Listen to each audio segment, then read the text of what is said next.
De dag begon van de morgen met mist, op plekken zelfs stichte mist, soms een zicht van minder dan 100 meter. En dus hier de zin het zwier om er terug in te komen. Maar staar gewoon woon die zin je dan toch terrein.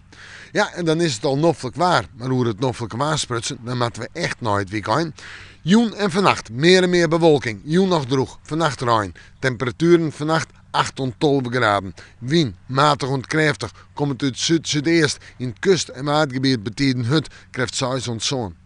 Morgen hoe dan hebben we het over eerst bewolking. Nou, die bewolking bedoelt wel. Maar eerst rein, lichte rein. In de midden droeg, in de joentijd droeg. En dat is dan ik ben mooi voor alles wat georganiseerd wordt in de provincie. Temperaturen vlak om en bij de 15 graden heen, omdat de zinnen het net oprijdt. De wind die komt morgen uit het zuiden en zuidoosten. Eerst nog matig en vrij krachtig of krachtig. Stadig gewoon wat aannemend. En dan zetten we terug naar de sneeuw. En dat wordt toch wel een naaisimmerdag. Zinnen, bewolking, waarschijnlijk droeg ja, en een temperatuur tussen de 18 en 21 graden. De hoogste temperatuur in het zuidoosten en het zuiden, daar ligt de meeste zinnen. Een matige en krachtige wind uit zuid-zuidoost.